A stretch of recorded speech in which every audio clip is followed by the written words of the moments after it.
Good morning my dear students. ഇനി അടുത്തതാണ് IPO grading.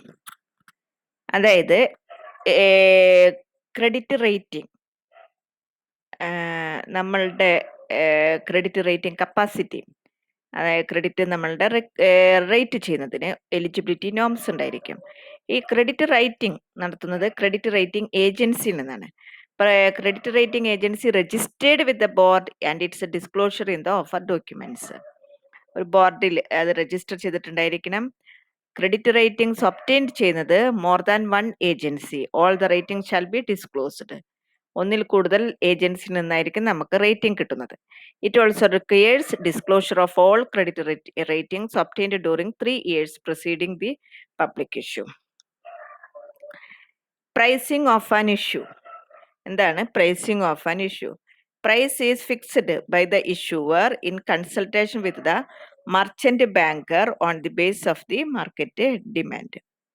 Price fix ചെയ്യുന്നത്, ഒരു ഷെയർസിന്റെ പ്രൈസ് ഫിക്സ് ചെയ്യുന്നത് മർച്ചന്റ് ബാങ്കേഴ്സുമായിട്ട് കൺസൾട്ട് ചെയ്തിട്ടായിരിക്കും, on the basis of market demand. ഇപ്പൊ സാധാരണ നമ്മളുടെ പ്രോഡക്ട്സ് ഒക്കെ നമ്മൾ അങ്ങനെയാണല്ലോ, ഗുഡ്സ് ഒക്കെ അങ്ങനെയാണല്ലോ, ഡിമാൻഡ് ആൻഡ് സപ്ലൈ നോക്കിയിട്ടല്ലേ, അതുപോലെ തന്നെ. Then next, freedom to determine the denomination of shares for public or rights issues and to change the standard denomination. അതായത്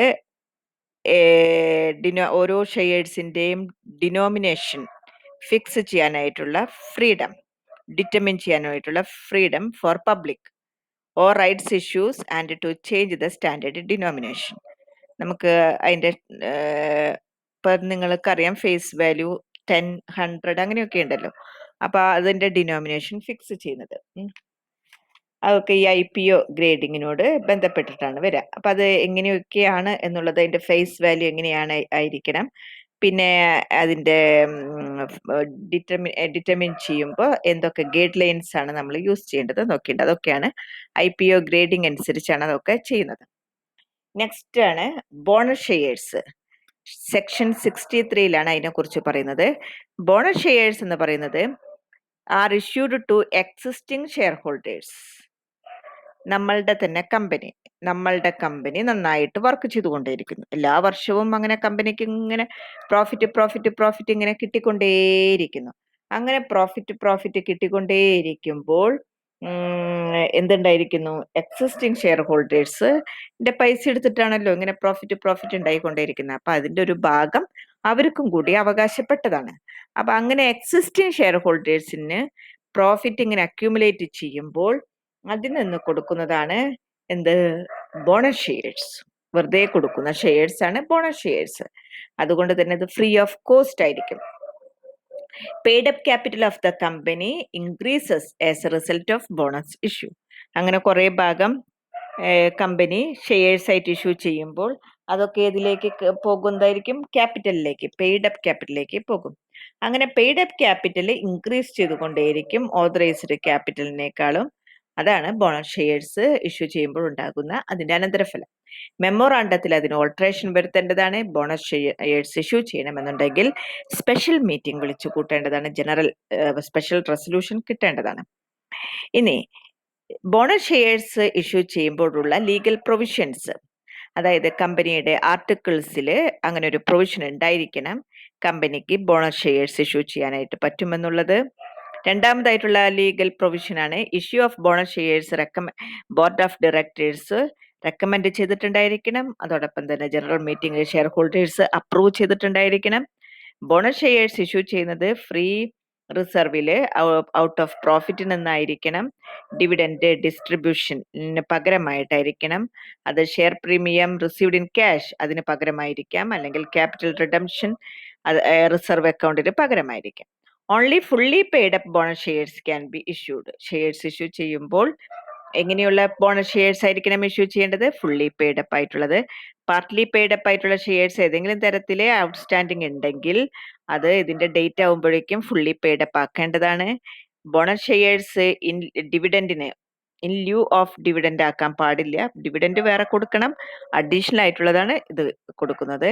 bonus issues must be carried out within 6 months from the date of approval of the board of directors. Board of ഡയറക്ടേഴ്സിന്റെ കയ്യിൽ നിന്ന് അപ്രൂവലൊക്കെ കിട്ടിക്കഴിഞ്ഞിട്ടുണ്ടെങ്കിൽ within 6 മന്ത്സിനുള്ളിലായിരിക്കണം കൊടുക്കേണ്ടത്.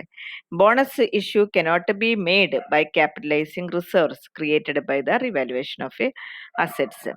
അതുപോലെ company which defaulted in payment of interest or principal in respect of debentures or public deposits, അങ്ങനെയുള്ള എന്തെങ്കിലും ഡീഫോൾട്ട് വരുത്തിയിട്ടുള്ളവർക്ക് ഇഷ്യൂ ചെയ്യാനായിട്ട് പറ്റില്ല.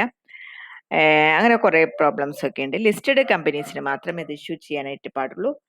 അങ്ങനെയുള്ളതാണ് ബോണസ് ഷെയർസ്. ഓക്കെ, അപ്പോൾ ഓൾറെഡി എക്സിസ്റ്റിംഗ് റവന്യൂ പ്രോഫിറ്റിൽ നിന്ന് കൊടുക്കുന്നതാണെന്ന് ചുരുക്കം. അടുത്തതാണ് റൈറ്റ് ഷെയർസ്. റൈറ്റ് ഷെയർസ് എന്ന് പറയുന്നത് അതും എക്സിസ്റ്റിംഗ് ഷെയർ ഹോൾഡേഴ്സിന് തന്നെ കൊടുക്കുന്നതാണ്. അതായത് ഷെയർസ് അഡീഷണൽ ആയിട്ട് ഇഷ്യൂ ചെയ്യുമ്പോൾ എക്സിസ്റ്റിംഗ് ഷെയർ ഹോൾഡേഴ്സിന് ആവശ്യമുണ്ടെങ്കിൽ അവർക്ക് ആദ്യം കൊടുക്കുന്നതാണ്. കമ്പനീസ് ആക്ടിൽ സെക്ഷൻ 62 ഇതിനെക്കുറിച്ച് പറയുന്നത്. ഏതെങ്കിലും ഒരു പബ്ലിക് കമ്പനി അഡീഷണൽ ആയിട്ട് ഷെയർസ് ഇഷ്യൂ ചെയ്യുമ്പോൾ ന്യൂ ഷെയർസ് ആദ്യം തന്നെ ഓഫർ ചെയ്യുന്നത് ആർക്കായിരിക്കും? Existing share ഹോൾഡേഴ്സിനായിരിക്കും. അവരുടെ കയ്യിൽ എത്രമാത്രം paid up share capital already ഉണ്ട്. എൻ്റെ കയ്യിൽ 100 ഉണ്ട്, വേറൊരാളുടെ 50 ഉണ്ടെങ്കിൽ എനിക്ക് 2 ഷെയർ കിട്ടും, ആൾക്ക് 1 ഷെയർ കൊടുക്കും. ആ പ്രൊപ്പോർഷനേറ്റ് ആയിട്ടായിരിക്കും കൊടുക്കുന്നത്. ഇനി റൈറ്റ് ഇഷ്യൂ ഓഫ് ഷെയർസ് ചെയ്യണമെന്നുണ്ടെങ്കിൽ എന്തൊക്കെയാണ് അതിലുണ്ടായിരിക്കേണ്ട പ്രൊവിഷൻസ്?